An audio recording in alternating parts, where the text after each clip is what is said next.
Cover crops are important in many ways. One thing is, in 2013, the Iowa Nutrient Reduction Strategy was released, and that looked at what practices we could use for nitrogen and phosphorus reduction from our agricultural lands. The nitrogen and phosphorus that leaves our agricultural lands, how can we reduce that? One of the prime practices, both for nitrogen reduction and phosphorus reduction, was cover crops, or is cover crops. So there's a variety of benefits from a water quality standpoint, but also as we think more about our soil resources in the state, those cover crops can be very effective in helping soil quality or soil health by first protecting that soil surface from rainfall. We've seen in 2019 a lot of intense rainfall events, and those cover crops can help protect that soil surface so we don't lose that vital resource of topsoil. But it can also put organic matter or carbon back into the soil so that over time we can kind of build the health of that soil. Also, as we think about some of our integrated crop and livestock systems, cover crops can be an important component of that as well, because some producers that maybe have livestock grazing cattle, they might be able to put those cattle out on cover crops, maybe in the fall or the spring of the year, and get a little forage value from those cover crops as well. So a little bit of direct economic return.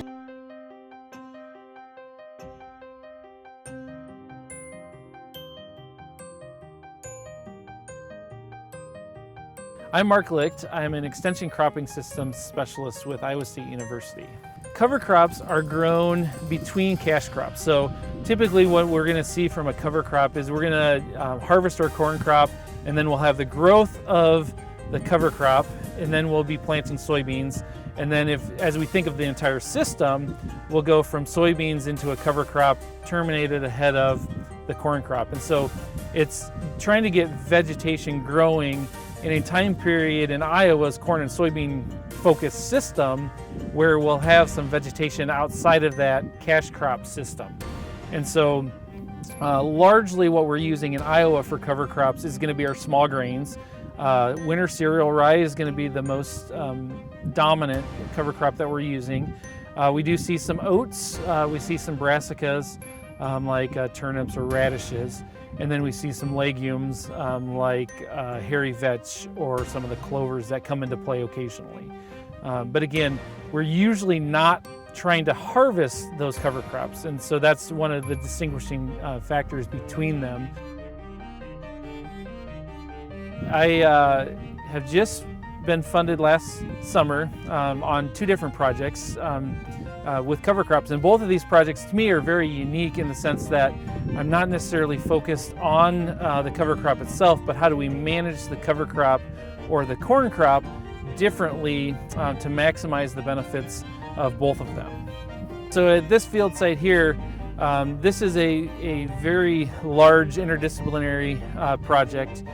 So what we're seeing right here now is a seeding method, seeding rate, and termination date trial that we have here at Ames, but we also have it at Northwest Iowa at the Sutherland Research Farm, and then in Southeast Iowa over by Crawfordsville.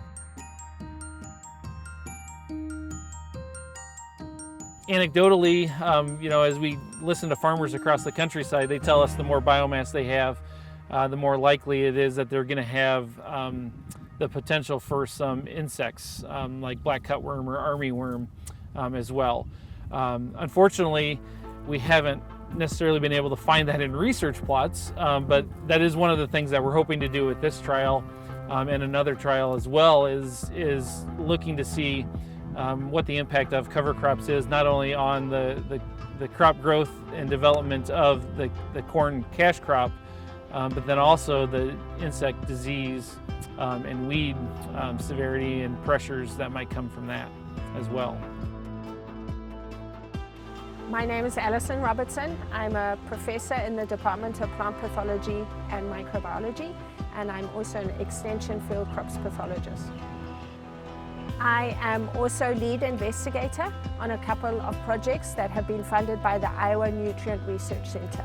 So basically our research is all about finding the right strategies for farmers to use.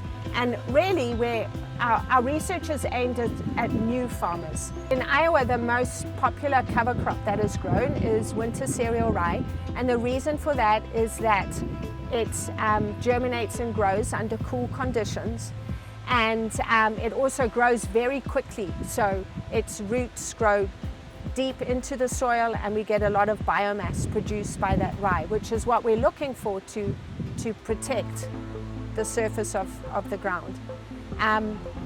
The other thing is it'll survive Iowa winters, which is asking a lot in most years. The problem that comes along with winter rye is that it's a grass species just like corn, right? And so first of all, I'm a pathologist, and so I look at diseases, and so winter rye will host pathogens, so it can harbor the same pathogens that cause disease on corn. So the idea behind our research is that the proximity between the corn roots and the rye roots is important. So we know that if those roots are nearby each other, then that means the pathogens from the rye can easily jump onto the corn roots, right? Whereas if we have 7 inches or 15 inches between the corn and the cereal rye roots, that there's more distance between them, and therefore it's harder for those pathogens to get across to the corn roots and cause disease. Some farmers might try cover crops and have a bad year, and that will put them off trying those cover crops again.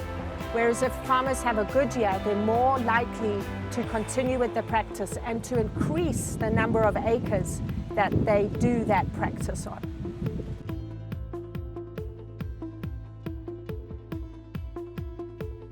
I think we're beyond the research of are they effective from an environmental standpoint. We have a lot of information on that. I still think there's more information, but now it's how do we effectively manage these or implement them to have the greatest chance of success in the field. And so I think the research that's going on how we manage this can help us overcome some of the barriers that we see to adoption of cover crops.